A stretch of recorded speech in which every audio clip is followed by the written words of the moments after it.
Assalamualaikum warahmatullahi wabarakatuh.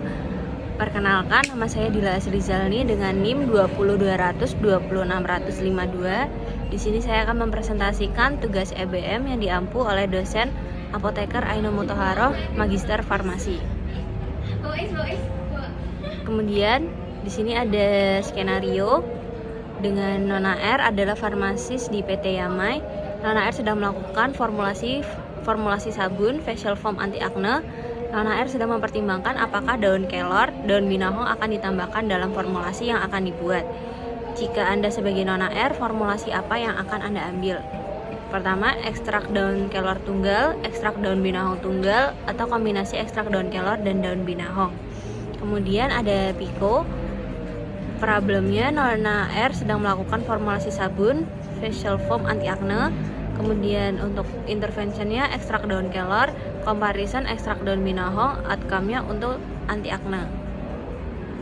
Pendahuluan, jerawat adalah salah satu penyakit kulit yang umum ditemukan. Jerawat mempengaruhi daerah kulit yang memiliki banyak folikel sebaceous atau kelenjar minyak seperti wajah, dada bagian atas, dan punggung.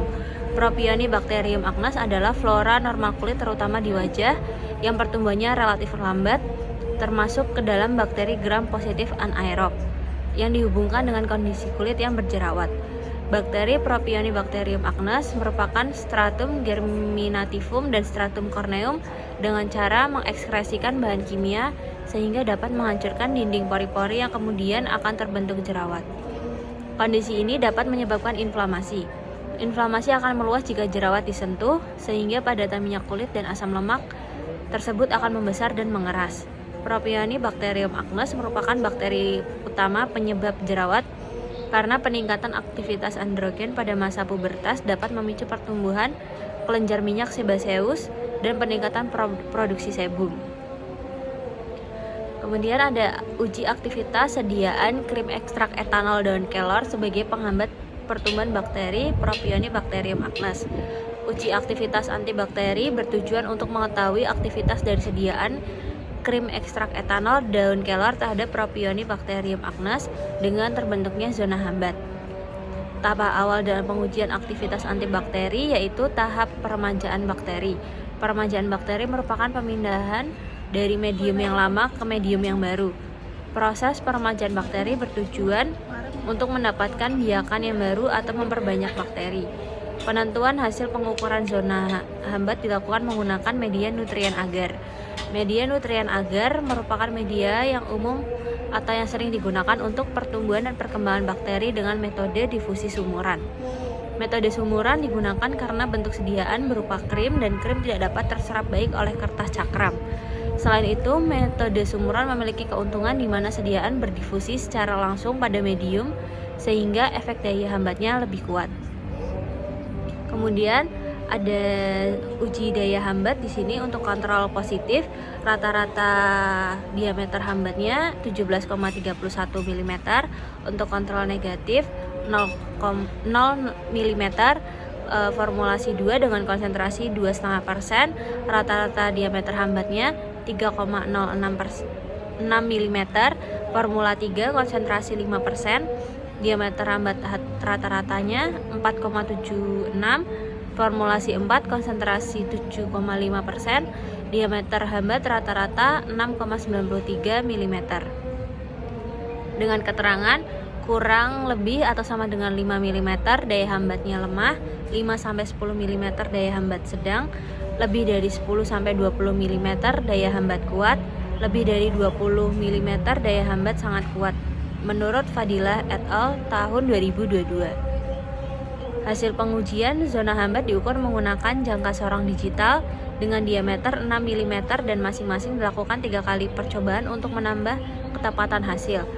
Hasil menunjukkan bahwa krim ekstrak etanol daun kelor konsentrasi 2,5%, 5%, dan 7,5% memiliki aktivitas antibakteri terhadap Propionibacterium acnes sebesar 3,06 mm, 4,76 mm, dan 6,93 mm. Semakin tinggi konsentrasi ekstrak, semakin besar zona hambat yang terbentuk di sekeliling sumuran.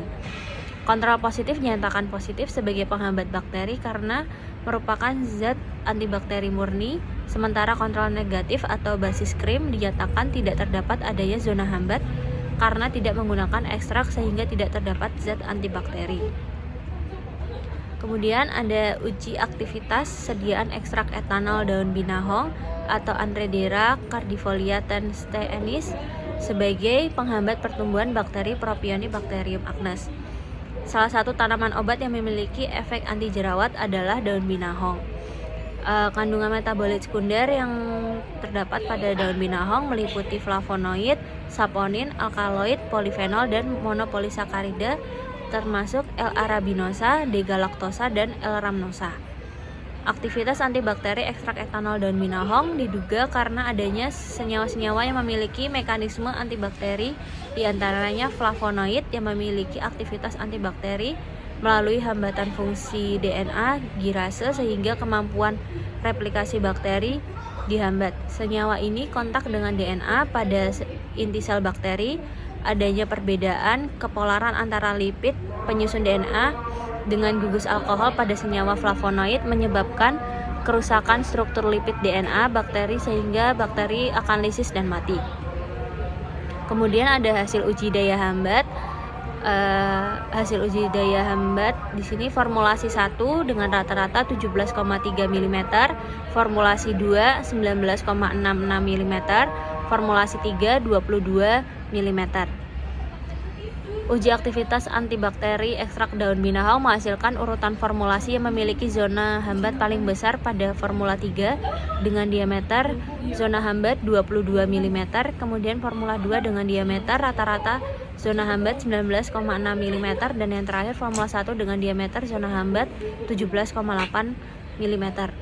Pengukuran diameter zona hambat menunjukkan bahwa salep ekstrak etanol daun binahong memiliki daya hambat kuat sampai sangat kuat terhadap Propionibacterium acnes. Penentuan kriteria daya hambat berdasarkan literatur Davis dan Stout yang menyatakan bahwa kriteria daya antibakteri sebagai berikut.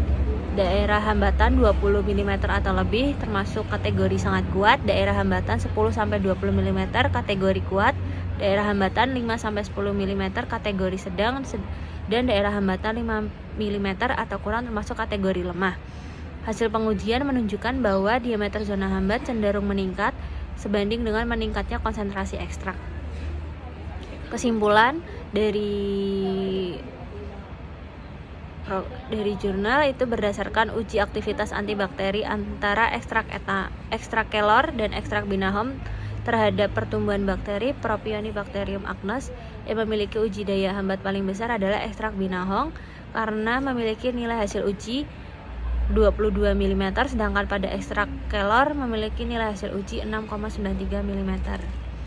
Sekian presentasi dari saya, kurang lebihnya mohon maaf. Wassalamualaikum warahmatullahi wabarakatuh.